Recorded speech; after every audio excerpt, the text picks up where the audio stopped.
So why does it matter if the bacteria in your gut are friendly or unfriendly? Simply put, everything about our health, how we feel emotionally and physically, hinges on the state of your gut bacteria.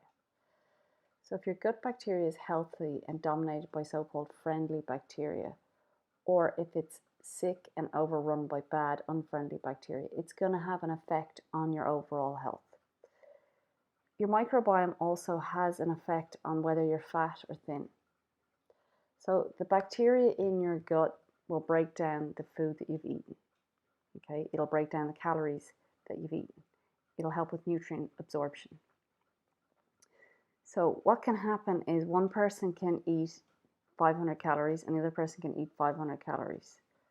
If those 500 calories come from sugar, or if those 500 calories come from fiber and fat and protein, the unhealthy strains of bacteria are going to break that 500 grams of sugar down so quickly and so easily, but the friendly bacteria won't be able to break down all the calories in the fiber foods.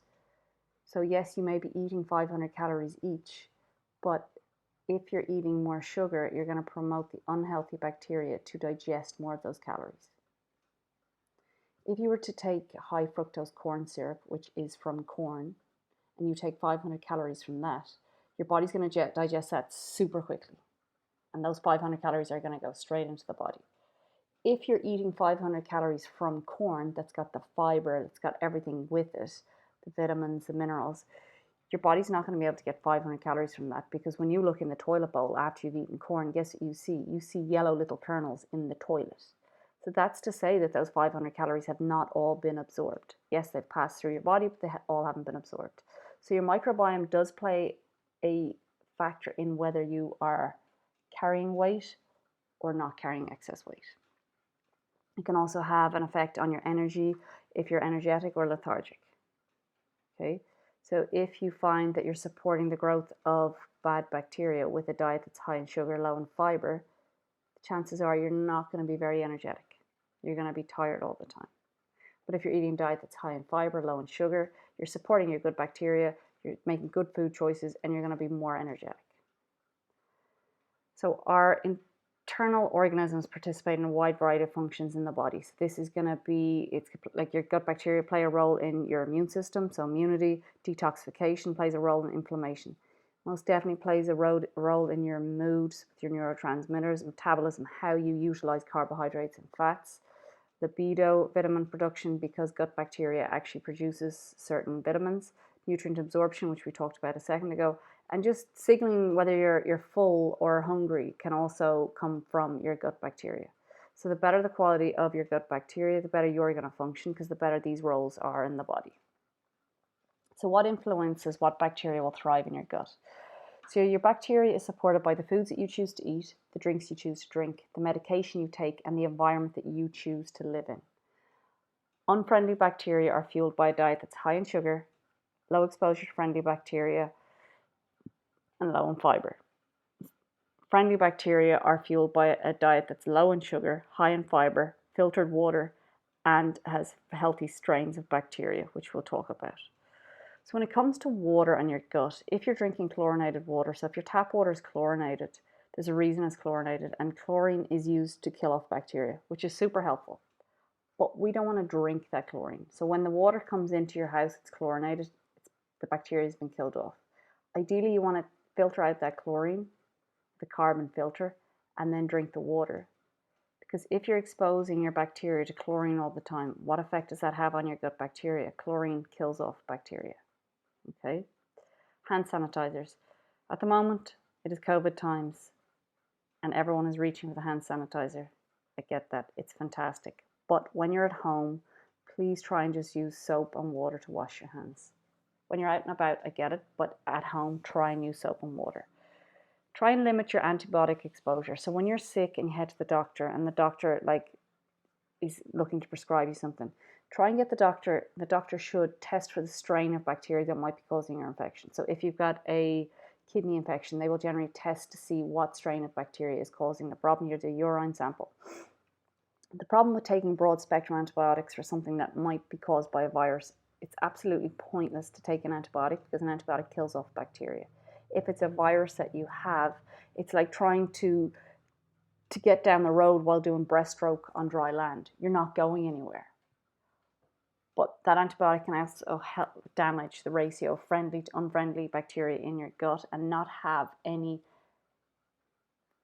positive consequence on the infection that you are actually suffering at the time. Please be aware that meats that have been raised using antibiotics are used by the meat industry to fatten cattle up, pigs up.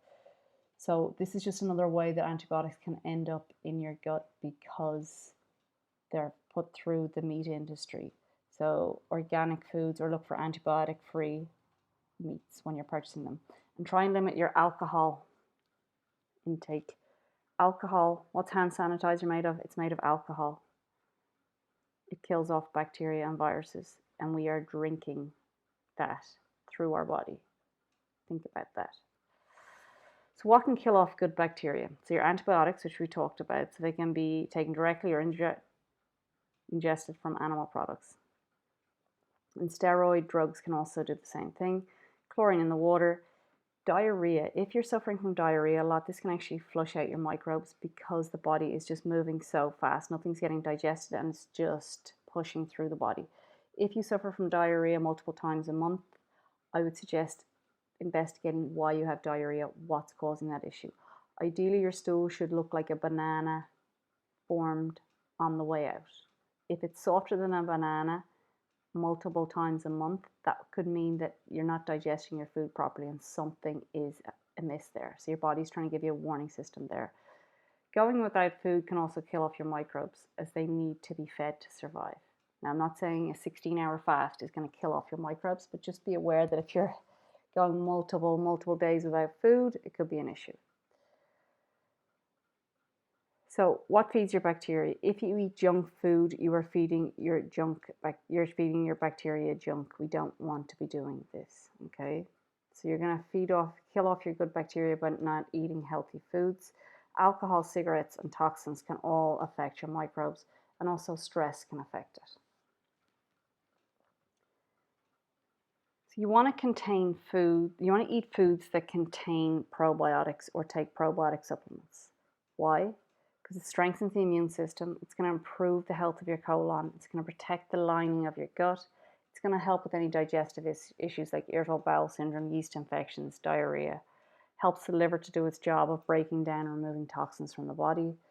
Helps lower cholesterol levels by enabling the breakdown of bile in the colon and stopping its reabsorption. So bile is what helps to emulsify fats, to break fats down, to make them water soluble, so it's easier for your body to break down and use fat, and helps to control inflammation. So how can you improve the health of your gut? So fermented foods is huge. Okay, fermented foods contain probiotic bacteria that helps promote friendly bacteria in your gut. So I've lived in Canada for at least 7 years, and their exposure to fermented foods is way higher than what it would be in Ireland. So pickles, so pickled fruits, vegetables, meats, eggs. Kefir, which would be a strain of bacteria that can either be dairy or coconut based. Sauerkraut is fermented cabbage. Miso is fermented soy. Chutneys, kimchi, kombucha, tempeh, yogurt. Okay, you are looking to get different strains of bacteria into your digestive system. Yogurt contains about 2 strains of bacteria, where kefir can hold up to 32 different strains of bacteria. Okay, so you want to mix it up, but you want to make sure that you are getting some of these foods into your diet. So fermented foods are going to contain different strains of bacteria that your body will get exposed to, health promoting. And then you want to eat fiber, because fiber is what feeds that bacteria, that fermented foods. So fiber feeds the bacteria in the fermented foods, helps it do its job.